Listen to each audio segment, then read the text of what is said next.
Senior పాత్రికేయులు దేవులపల్లి అమర్ రచించిన మూడు దారులు పుస్తకం సమకాలీన రాజకీయ పరిస్థితులకు అద్దం పడుతుందని, పరిశోధకులకు చక్కటి గైడ్గా, రిఫరెన్స్ మెటీరియల్గా పనికొస్తుందని పుస్తక పరిచయ సభలో వక్తలు అభిప్రాయపడ్డారు.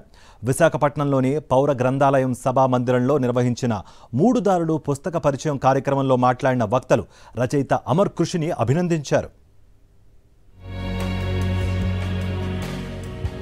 సీనియర్ పాత్రికేయులు దేవులపల్లి అమర్ రచించిన మూడు దారులు పుస్తక పరిచయ కార్యక్రమం విశాఖ నగరం పౌర గ్రంథాలయంలో ఘనంగా జరిగింది.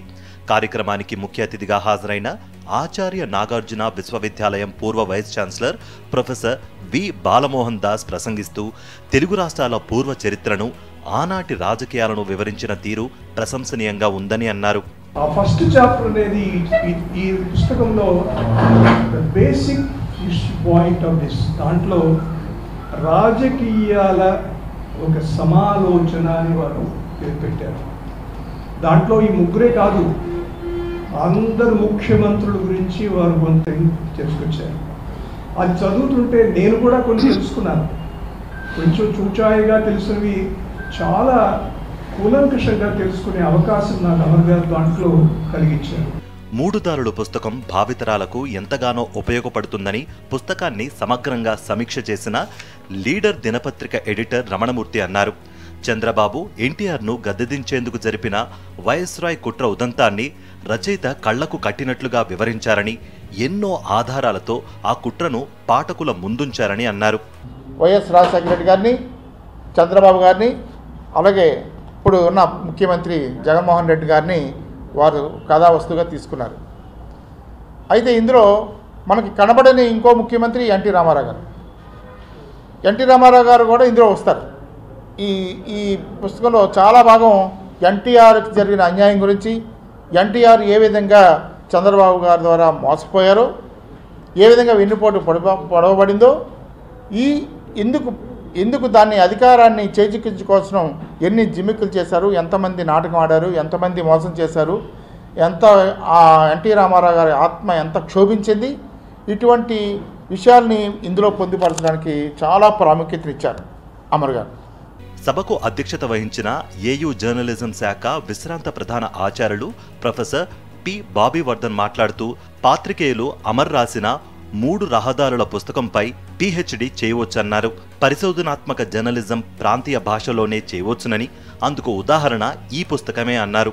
పాత్రికేయ మిత్రులు అరుణ్ శౌరి గారు రాసిన పుస్తకాలు కానీ, లేకపోతే అసాసినేషన్ అండ్ ఆఫ్టర్ ఇందిరాగాంధీ హత్యానంతరం జరిగిన సంఘటనలు కానీ, పంజాబ్లో ఆపరేషన్ బ్లూ స్టార్ జరిగిన తర్వాత ఖుష్వంత్ సింగ్ కుల్దీప్ నాయర్ చేసిన పంజాబ్ ట్రాజడీ కానీ, ఇవన్నీ చాలా కూలంకషంగా క్రిటికల్గా రాశారు. క్రిటికల్ అంటే వాళ్ళకి ఎలాంటి బయాస్ ఒక ఇవి లేకుండా ఉన్నది ఉన్నట్లుగానే ఆవిష్కరించారు.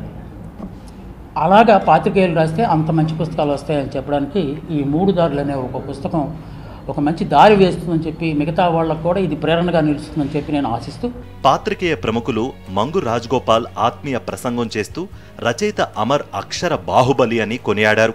జర్నలిస్టులు ఎప్పటికప్పుడు సమాజంలోని రాజకీయ పరిణామాలకు అప్డేట్ అవుతూ ఉంటారని, వారిలో అమర్ ముందుంటారని అన్నారు. పుస్తక రచయిత అమర్ మాట్లాడుతూ, వైఎస్ఆర్, చంద్రబాబు నాయుడు ఒకేసారి రాజకీయాల్లోకి వచ్చారని, 1983 వరకు ఒకే పార్టీలో కలిసి ప్రయాణించారని తెలిపారు. కాంగ్రెస్ పార్టీ తరపున ఓడిపోయిన తర్వాత చంద్రబాబు టీడీపీలో చేరి ఎన్టీఆర్కు వెన్నుపోటు పొడిచి ముఖ్యమంత్రి అయ్యారన్నారు. ఈ పుస్తకం ద్వారా వాస్తవాలను వెలుగులోకి తీసుకువచ్చానని, ఎవరిని కించపరిచే ఉద్దేశంతో రాయలేదన్నారు. ఆయన భారతీయ జనతా పార్టీ కారణంగా, భారతీయ జనతా పార్టీ మద్దతు కారణంగా, లేదా ఒకసారి పవన్ కళ్యాణ్ కూడా ఆయన సమర్థించిన కారణంగా గెలిచినారు తప్ప, ఒంటరిగా అయినాడు చంద్రబాబు నాయుడు గారు ఆయన పార్టీ పోటీ చేసి గెలవలేదు. ఇది సత్యం కదా. ఇది రాస్తే నేను చంద్రబాబు నాయుడు వ్యతిరేకం అని ఎవరైనా అనుకుంటే పొరపాటు. అది చంద్రబాబు నాయుడు గారిది ఒక మార్గం, రాజశేఖర రెడ్డి గారిది ఒక మార్గం. ఇద్దరు ముఖ్యమంత్రులైనారు. ఈ ఇద్దరి మార్గాల కంటే భిన్నంగా జగన్మోహన్ రెడ్డి అనే ఆయన ఎట్లా రాజకీయాల్లో ఎదిగి వచ్చినాడు అనేది చివరిలో ఒక అధ్యాయంలో ప్రస్తావిస్తాను నేను. అదేమిటి అని అంటే, అధికారంలోకి రావడం కోసం షార్ట్ కట్స్ ఎంచుకోలేదు చంద్రబాబు నాయుడు గారి లాగా.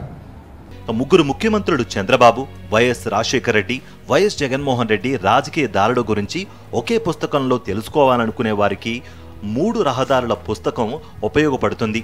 అనేక పుస్తకాలను పరిశోధించడమే కాకుండా ముగ్గురు ముఖ్యమంత్రులను దగ్గరగా చూసిన అనుభవంతో ఈ పుస్తకాన్ని రచించారు. ప్రస్తుతం తెలుగునాట పుస్తక ప్రియుల ఆదరణ పొందుతున్న పుస్తకంగా గుర్తింపు పొందింది ఈ పుస్తకం. ప్రముఖ పుస్తక విక్రయ కేంద్రాల్లోనూ, ప్రముఖ ఆన్లైన్ విక్రయ కేంద్రం అమెజాన్లోనూ ఈ పుస్తకం అందుబాటులో ఉంది.